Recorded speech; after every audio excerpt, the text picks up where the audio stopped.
રામ રામ ખેડૂત મિત્રો, મારું નામ છે દિલીપ પટેલિયા અને આપણી YouTube channel Shriram pesticides Mahuva ઉપર આપ સર્વે મિત્રોનું હાર્દિક સ્વાગત છે. ખેડૂત મિત્રો, આજે આપણે વાત કરવાની છે કારેલાની ખેતી અને એની અંદર ખાસ કરી અને આપણે બિયારણ કયું પસંદ કરવું એ વિશે આપણે આજે ચર્ચા કરવાની છે. તો સૌપ્રથમ આપણે વાત કરીએ કે કારેલાની ખેતીમાં જરૂરી પરિબળો. તો હવે એની અંદર આપણે પહેલું વાત કરીએ તો આનો વાવણીનો જે સમય છે કયો હોય છે. તો વાવણીનો જે સમય છે ખેડૂત મિત્ર, એ તમારે વર્ષના મોટા ભાગની અંદર વાવેતર થતું, એટલે કે 12 મહિનાની અંદર 7-8 મહિનાની અંદર કારેલાનું જે છે વાવેતર થતું હોય છે. એમાં ખાસ કરી અને ડિસેમ્બર થી જાન્યુઆરી અને મે થી જૂન આ જે સમયગાળો જે હોય છે, એટલે કે અતિશય ઠંડી અને અતિશય જે ગરમી હોય, આ જે સમયગાળો છે આ દરમિયાન કારેલાનું જે છે વાવેતર થતું નથી. બાકી મોટા ભાગના સમયની અંદર જે છે કારેલાનું વાવેતર થતું હોય છે. હવે આપણે વાત કરીએ તો આનું અંતર શું રાખવાનું હોય છે. તો જો તમારે આનું વાવેતર કરવું હોય તો લાઈન થી લાઈન જે છે 5 થી 6 ફૂટનો ગાળો રાખવો પડે અને છોડ થી છોડનો જે ગાળો છે 2 થી 2.5 ફૂટનો ગાળો રાખવો પડે છે.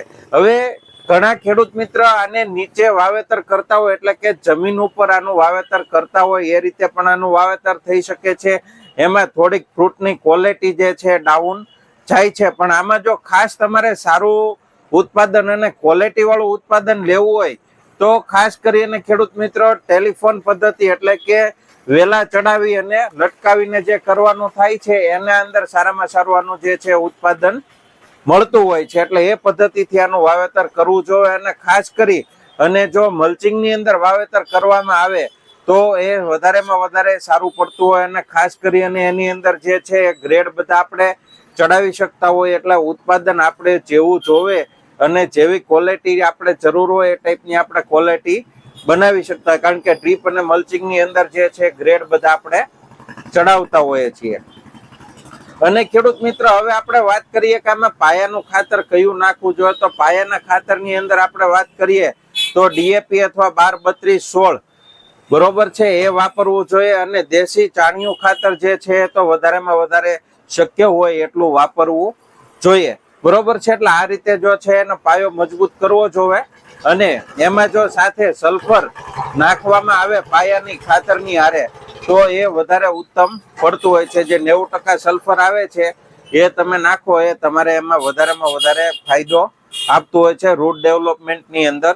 એટલે સલ્ફરની પણ આપણે પાયાની અંદર ભલામણ કરીએ છીએ. હવે ખેડૂત મિત્રો, આપણે વાત કરીએ સૌથી મહત્વપૂર્ણ બાબત કે આપણે બિયારણ જે છે કયું પસંદ કરવું જોઈએ. તો બિયારણની અંદર ખેડૂત મિત્ર એની અંદર ઘણા બધા સેગમેન્ટ ટૂંકમાં આવતા હોય છે. તો એની અંદર આપણે કયું સેગમેન્ટ પસંદ કરવું જોઈએ. તો હવે એની અંદર વાત કરીએ તો ખાસ કરીને ખેડૂત મિત્ર તમારા એરિયાની અંદર જે ટાઈપનું કારેલા ચાલતા હોય, જેની તમારે વધારે ડિમાન્ડ રહેતી હોય, જેનો તમને બજાર ભાવ વધારે મળતો હોય, એ વેરાયટી તમારે પસંદ કરવી જોઈએ અથવા તો એ સેગમેન્ટની અંદર તમારે જવું જોઈએ.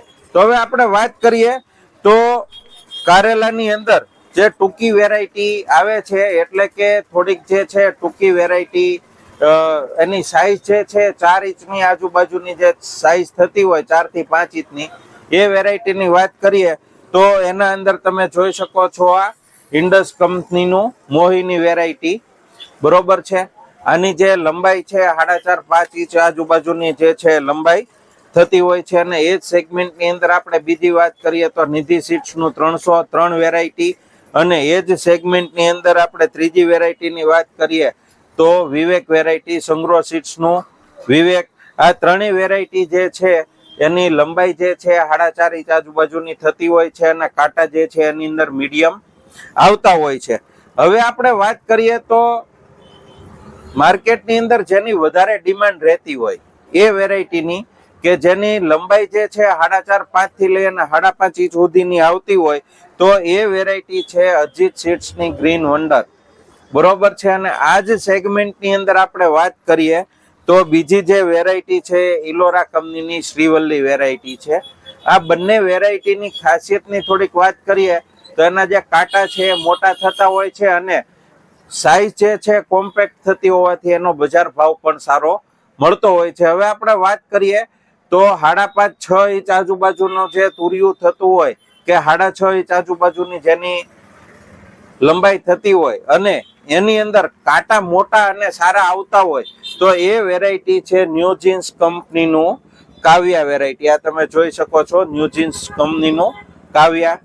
આ વેરાયટીની વાત કરીએ તો આની લંબાઈ સારી છે, પ્રોડક્શન સારું છે, ઉત્પાદનની અંદર સારું છે અને બજાર ભાવની અંદર પણ આ વેરાયટી સારી છે, ન્યુજીન્સ કંપનીની કાવ્યા વેરાયટી. હવે આ જ સેગમેન્ટની અંદર કે આના જેવી બીજી વેરાયટીની આપણે વાત કરીએ તો એની અંદર પ્રગતિ 65 વેરાયટી, ઈસ્ટ વેસ્ટ સીડ્સનું પ્રગતિ 65 વેરાયટી, આ પણ એ જ સેગમેન્ટની અંદર છે. અને એની અંદર આપણે બીજી વાત કરીએ તો 811 યુએસ એગ્રી સીડ્સનું 811, આ વેરાયટી પણ ટોપ છે. એટલે આ ત્રણેય વેરાયટીની આપણે ખાસિયતની વાત કરીએ ને તો એની જે લંબાઈ છે એ 5.5 થી લઈને 6.5 ઇંચ આજુબાજુની એની જે છે લંબાઈ થતી હોય, કાંટાની સાઈઝ મોટી છે, એનો જે શેપ છે એ પતલો અને લાંબો ટૂંકમાં એનો આકાર છે કારેલાનો, અને બજાર ભાવની અંદર એ વેરાયટી સારી આવતી હોય. એટલે ટૂંકમાં કે મીડિયમ લાંબા અને થોડા એનાથી ટૂંકા, એટલે કે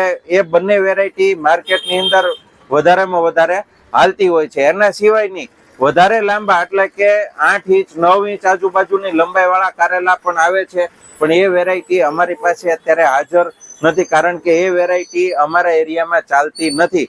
તેમ છતાં જો તમારા એરિયાની અંદર એ વેરાયટી ચાલતી હોય અને તમારે એની જરૂરિયાત હોય તો તમે મને વોટ્સએપ કરજો, તો હું તમને બિલ મંગાવીને મોકલી શકીશ. હવે છોટું વેરાયટી એટલે કે લાડવા ટાઈપનું જે નાનું કારેલું આવે છે એની વેરાયટી, તો એની અંદર આપણે વાત કરીએ તો આ તમે જોઈ શકો છો છોટા ભીમ 34 વેરાયટી ઇલોરા સીડ્સનું, એકદમ નાની સાઈઝ આવે અને લાડવા જેવું ટૂંકમાં થાય, બરોબર છે. અને એમાં બીજી વેરાયટીની વાત કરીએ તો નિધિ સીડ્સનું 302 વેરાયટી. આ બંને વેરાયટીની અંદર કારેલાની જે સાઈઝ છે એકદમ નાની થતી હોય, ઘણા એરિયાની અંદર નાના કારેલાની ડિમાન્ડ રહેતી હોય, માંગ રહેતી હોય, તો એ લોકો માટે આ બંને વેરાયટી છે. જો આમાંથી તમારે કોઈ પણ બિયારણ તમને પસંદ આવ્યું હોય અને એ બિયારણ તમારે મંગાવવું હોય તો એનો જે છે એ સ્ક્રીનશોટ પાડી અને તમે મને મોકલજો, એટલે એના હું તમને ભાવતાલથી લઈ ફોટોગ્રાફથી લઈને બધું મોકલી આપીશ, અને બિયારણની તમારે જરૂરિયાત હશે તો પણ હું તમને મોકલી આપીશ. વિશેષની અંદર કે આ વિડીયો તમને ગમ્યો હોય અને માહિતી તમને સારી લાગી હોય તો આ વિડીયોને તમે વધારેમાં વધારે બીજા ખેડૂતને મોકલો, કે જેથી કરી અને એ લોકોને પણ સાચી અને સારી માહિતી આપણી ચેનલ શ્રીરામ પેસ્ટિસાઇડ્સમાંથી મળી રહે. એના સિવાય તમારે બીજી કોઈ વિશેષ કૃષિ માહિતીની જરૂરિયાત હોય તો અત્યારે જે વોટ્સએપ નંબર બતાય છે એના ઉપર તમે અમને વોટ્સએપ કરી શકો છો અથવા ફોન કોલ કરી શકો છો. ફોન કોલ કરવા માટે સવારે 9 થી લઈને સાંજના 8 વાગ્યા સુધી તમે અમને ફોન કોલ કરી શકો છો. એના સિવાયની આપણે વાત કરીએ તો આપણા વોટ્સએપ ગ્રુપ પણ શરૂ છે. વોટ્સએપ ગ્રુપની અંદર જોડાવા માટે તમે તમારું આખું નામ, અટક, ગામનું નામ લખી અને અમને મોકલી આપજો, કે જેથી કરી અને અમે તમને વોટ્સએપ ગ્રુપની અંદર જોડી શકીએ.